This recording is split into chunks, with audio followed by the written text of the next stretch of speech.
योनियों के बंधन से छुटकारा पाने की छटपटाहट है। जिन्होंने पिछले कई कई जन्मों में खूब तपस्या साधना की है, मुक्ति नहीं पा पाए हैं, पुण्य से मनुष्य योनि में है। तो इस दरबार के पास उनके लिए एक शक्ति है।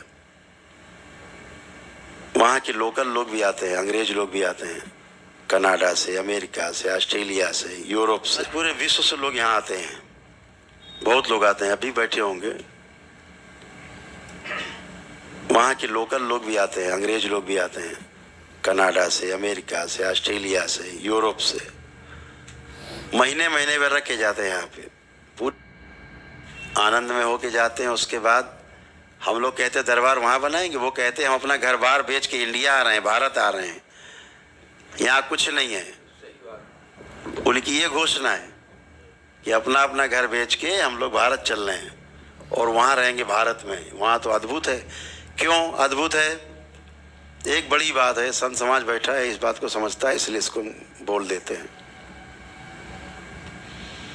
इस दरबार में एक शक्ति का उदय हुआ, खास तौर से उनके लिए जिनकी ईश्वर के प्रति गहरी आस्था, विश्वास और श्रद्धा है, जिनके अंदर 84 लाख योनियों के बंधन से छुटकारा पाने की छटपटाहट है, जिन्होंने पिछले कई कई जन्मों में खूब तपस्या साधना की है, मुक्ति नहीं पा पाए हैं, पुण्य से मनुष्य योनि में है।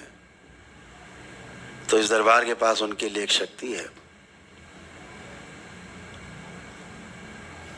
जो अभी हम सब में करके दिखाएंगे। अगले 2 मिनट बाद, ये बोलने के बाद हम करके दिखाएंगे इसको।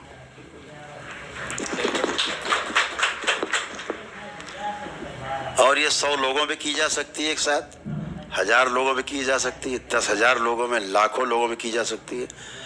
और इस धरती पर जो 750 करोड़ मानव है, उन सबको एक साथ किया जा सकता है, एक जगह बैठ करके। ये है सनातन की शक्ति। अगर चैलेंज करना है किसी को, तो आए और इसको चैलेंज करे। सत्य सनातन की, हमारे ऋषि मुनियों की इस शक्ति को चैलेंज करो आके। हम बैठे हैं जवाब देने के लिए, सभी संतों की ओर से, अपने धर्म की ओर से। हम प्रवक्ता के रूप में बैठे, आइए हमसे बात करिए। इसमें गलत हो जाए तो बताइए कि सत्य सनातन नहीं है। तो क्या है कि इस दरबार की एक शक्ति क्या है? किसी की भी कुंडलिनी को सक्रिय कर देना, ऊर्ध्वगामी कर देना। दूसरी, आपके भूतकाल को बंद कर देना और भविष्य को बंद कर देना। अगर भूत और भविष्य दोनों बंद हो गए दरवाजे, तो केवल वर्तमान बचता है। और फिर ध्यान में चले गए तो वही नित्य वर्तमान ही ध्यान है। और ध्यान एक घटना है, और जब घटना घटित होती है तो आप अंग्रेजी में कह देते हैं इनलाइटेंड होना, और हिंदी में कह देना समाधि होना। तो समाधि जैसी घटना घटित होती है, यानी समाधान दिखता है, प्रश्न हट जाते हैं, इच्छा विचार आशाएं शांत हो जाती हैं, और उस घटना का नाम है समाधि। समय के पार चले जाते हैं आप। और समय के पार जाते हैं जब आप जाना सीख जाते हैं बार बार, तो आप पहले ही वह व्यक्ति होते हैं कि पूर्णता को प्राप्त करने के लिए आप विद्यार्थी बन जाते हैं। समाधि में कोई ज्ञान नहीं है, ध्यान रखना।